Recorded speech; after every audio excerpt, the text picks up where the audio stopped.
اتاق خاطره همراه اول خوش آمدید. نه یه سری چیزا رو نمیشه آره از رسانه قرار پخش بشه. نه روی سایت اگه سایتتون اشکالی نداره چون من صحبت از پیج و اینا میکنم. اینا دیگه مسائل شما ممکنه واسه کات کنن. اینا تو رسانه اسم پیج بیاریم یه مقدار که زیاد. آره خوبه. البته که سایت همراه اول اندازه سایت ما و پیج ما بازدید نداره. اینو میدونید. آقا عرض سلام دارم شهیدالله خدمت حسن آقای گل روبندی. چرا برای من شهیدالله نه، واسه شما خیلی با انرژی اجرا میکنی شهیدالله نبود. رقیق و به اتاق خاطره همراه اول خوش آمدید. نمیدونم این فضای دهه 70 شما رو برد به اون عصر و نسل یا نه؟ فضا مناسبه؟ فضای خوبیه. فضای شیرینی شکلات، فضای همراه اولیه، فضای بله برونی کلا خواستگاری. بگم چایی رو بیارن؟ چایی رو بگو بیارن. خیلی چایی رو هم دوستان بیارن. حساب کنی خواستگاری‌های قدیم. چطور؟ قبول داری؟ بدون تلفن همراه سخت بود خواستگاری. نه اتفاقا همین همراه هم تو بحث قدیم بودن ما میگنجه. ببین همه چی قدیمش قشنگ‌تره. ولی جدیداش میگنجه اون قدیمیاش. خواستگاری‌های قدیم. دو تا خانواده جمع می‌شدن. این دختر و پسر رو به هم نشون میدن. الان دختر پسر میرن خانواده‌هاشون نشون میدن. چی دارم میگم؟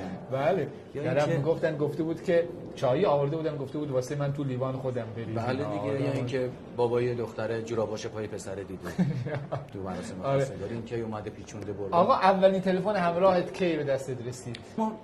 همون اولین خطایی که اومد به لحاظ چه سالی؟ سالش هم برمیگرده به همون سالی که تولد تلفن همراه هست، یعنی سال 73 در ایران. آره فکر کنم ما دیگه حدود 77 بود که اولین خط رو داشتیم و علیرغم اینکه اون موقع گرون بود و خیلی هم نایاب بود، به خاطر کارمون چون باید می بود این تلفن همراه ما، علیرغم خیلی گرون بودنش و سخت بودن برای گرفتنش، گرفتیم و کد 149 هم هست. از عنوانش و عددش مشخصی که چجوریه و مجبور بودیم والله این کارو نمی‌کردیم. اما بعداً متوجه شدیم که همراه اول اجبار نیست، یک الزام، یک نیازه، یه انتخاب، یک نیازه. و این که دارم میگم همه چی قدیمش قشنگ‌تر بود، شما نگون تو تلفن‌های همراه هم همراه اول اولی‌های همراه همیشه قدیم چیز بهتری بوده. بیسکویت مادرای قدیم الان طعمش چی میده؟ طعم عمه میده. بیسکویت مادر الان قدیم. همراه اولای تو همراه هم تلفن‌های همراه اول قدیمی‌ها. آقا تلفن همراه تو ازت بگیرن چند روز بین ندن چند تا از اجراهات از بین میره؟ تقریبا از من نه هیچ، به خاطر که من کارام کسی دیگه مدیریت جا پیدا. خب تلفن اونو بگیرن، فرق بگیرن. آره تقریبا در 10 روز شاید ما 30 تا اجرا از دست. مگر بیان در خونه داد بزنن حسن، بیان شیشه‌مونو بشکنن، یا اونم که خطرناکه هستن، گراهام بل زنگ بزنن یه جوری داستان. خب خاطرات خوش همه در زندگی بالاخره دارن. شده تلفن همراه در یکی از این خاطرات خوش شما نقش بازی کنه؟ ببین در خاطرات بعد اگه بخوام بگم، اول ممکنه لحظاتی بوده که یک بار تلفن من افتاد تو جوب آب.